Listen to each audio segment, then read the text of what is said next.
Assalamualaikum. Hai murid-murid. Selamat datang ke kelas Bahasa Melayu bersama Cikgu Mira. Tajuk kita pada hari ini ialah Rumah Kita Selamat. Dalam unit 10, pastikan selamat. Hasil pembelajaran. Pada akhir pembelajaran hari ini, murid-murid akan dapat menulis perkataan secara imla dengan ejaan yang betul. Tahukah murid-murid apakah itu imla? Mari kita lihat maksud imla. Imla bermaksud perbuatan menyebut perkataan untuk ditulis oleh orang lain. Contohnya, cikgu sebut perkataan dan kamu semua menulis perkataan yang disebut oleh cikgu. Baiklah, cikgu harap murid-murid bersedia ya. Sila buka buku teks Bahasa Melayu pada muka surat 62. Sebelum itu, mari kita baca cerita Rumah Kita Selamat bersama-sama. Aiza dan keluarganya pergi bercuti di Pulau Sayak, Kedah. Mereka bercuti di sana selama 3 hari. Sebelum bertolak, ayah dan ibu mereka mengambil langkah keselamatan. Mari kita lihat apakah langkah-langkah keselamatan tersebut.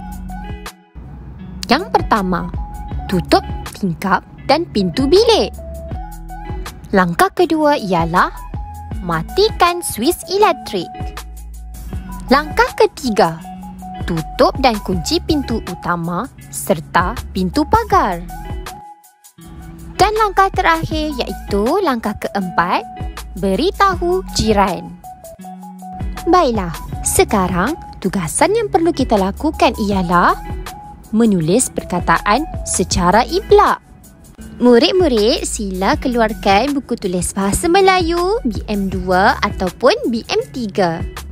Jangan lupa tulis hari dan tarikh pada hari ini ya. Perkataan pertama ialah bercuti. Sila eja perkataan bercuti dan tulis dalam buku tulis. Perkataan kedua ialah selamat. Selamat. Perkataan ketiga ialah tutup. Perkataan keempat ialah suis. Seterusnya perkataan yang kelima ialah kunci. Kunci. Dan perkataan yang terakhir ialah jiran. J-I-R-A-N.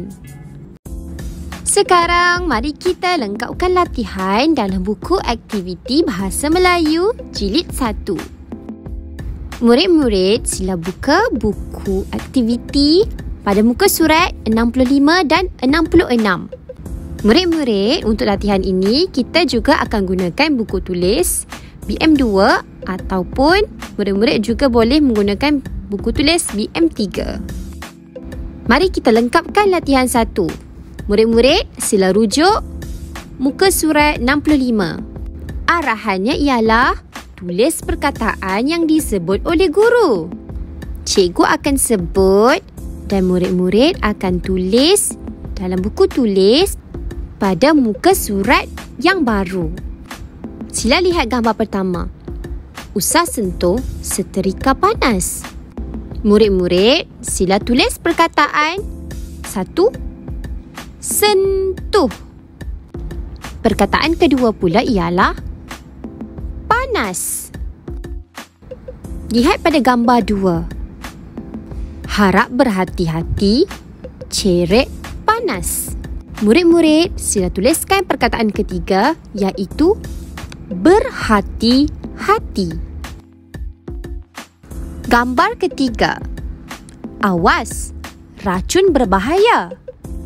Murid-murid, sila tulis perkataan keempat iaitu awas. Perkataan kelima, murid-murid perlu tulis berbahaya.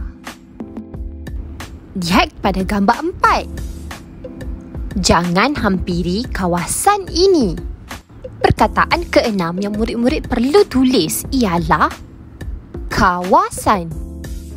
Gambar kelima. Lihat ayat yang diberikan. Jauhi kawasan ini. Perkataan yang ketujuh ialah jauhilah. Gambar terakhir. Ayat yang diberikan ialah jangan bermain di sini. Murid-murid, sila tulis perkataan bermain. Sekarang, murid-murid diminta pula untuk menyiapkan latihan dalam buku aktiviti pada muka surat 66. Arahan yang diberikan ialah tulis perkataan yang diimlakkan. Murid-murid perlu menulis perkataan yang berhuruf tebal. Sila gunakan buku tulis BM2 ataupun BM3. Terima kasih semua kerana menonton. Jumpa lagi dalam video yang akan datang. Assalamualaikum.